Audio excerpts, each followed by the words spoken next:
Ok, donc aujourd'hui, sur cette vidéo, je vais te montrer un exemple d'échauffement pour le squat. Il va se diviser en plusieurs parties. Donc une partie où ça va être surtout mobilité des hanches, parce que c'est très important d'avoir une bonne mobilité au niveau des hanches pour pouvoir bien bouger, atteindre la profondeur forcément, et pouvoir en fait tout simplement accumuler du volume, produire de la force sans créer de douleur. Deuxième partie, ça va être activation du tronc, parce qu'on veut qu'il y ait une grosse composante de rigidification de son tronc pour pouvoir produire de la force.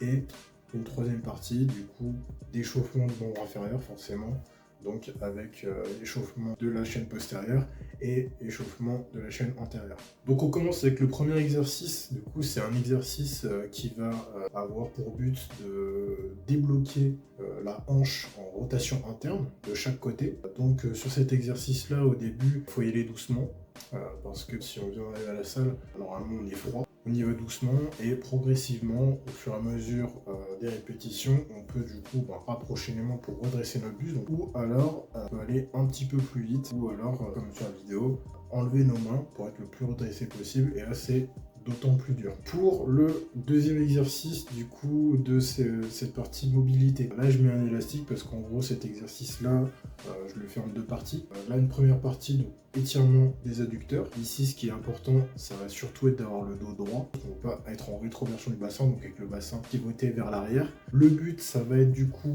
de venir pousser nos genoux vers l'extérieur pour pouvoir en fait étirer les adducteurs et les rotateurs internes. Ici, on va faire du coup 30 secondes d'étirement et on va faire juste après les 30 secondes d'étirement 10 à 20 répétitions de rotation externe. Donc là, on va pousser les genoux vers l'extérieur mais sans les coudes, donc uniquement avec les muscles abducteurs du coup.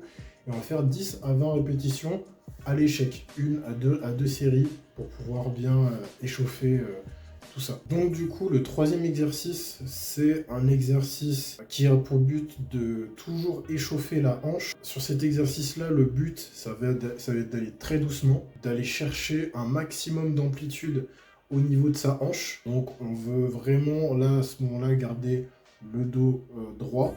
On veut vraiment que tout le mouvement se passe au niveau de la hanche. Moi, ce que je peux vous donner comme conseil, c'est de faire en sorte, par exemple, avec le genou, d'essayer de le faire pointer vers le plafond.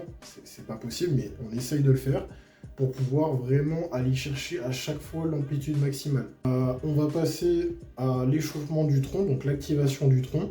Donc là, le but de cet exercice, ça va vraiment être d'avoir les lombaires en permanence en contact avec le sol. Donc forcément, sur les lombaires en contact avec le sol, ça va activer les abdos. Donc ça, c'est ce qu'on veut faire. Parce qu'en fait, c'est la position qu'on va vouloir maintenir au squat pour pouvoir être fort, pour avoir l'alignement au niveau de la colonne. Donc là, le but, c'est d'aller tout doucement abaisser le bras et la jambe opposée et essayer de toucher le sol tout en gardant les lombaires en contact avec le sol. C'est hyper important. Le dernier exercice pour l'activation du coup du tronc, ça va être ces rotations de buste inversées, parce que du coup, on va faire la rotation au niveau du bassin. Là, le but du coup, ça va être de venir toucher les pieds au sol tout en gardant les épaules contre le sol. Ici, on va commencer avec les genoux fléchis pour que ce soit plus facile. Et si on est en forme, si on est plus fort au niveau des obliques, là ça travaille les obliques, on va du coup tendre les jambes de plus en plus. Sur cet exercice, c'est hyper important de bien contrôler le mouvement, de bien contrôler la descente. On ne veut pas descendre de manière brutale. Voilà, on veut que ce soit contrôlé pour pouvoir bien échauffer la zone. Du coup, sixième exercice. Donc là, le but, ça va être d'échauffer toute la chaîne postérieure, y compris les érecteurs du rachis en isométrique. De toute manière, c'est ce qu'on va leur demander sur le squat. Ici, le but, ça va surtout être d'amener du sang dans les fessiers, dans les ischios, pour pouvoir tout simplement les échauffer. Donc faire monter la température du corps en local, mais aussi en général.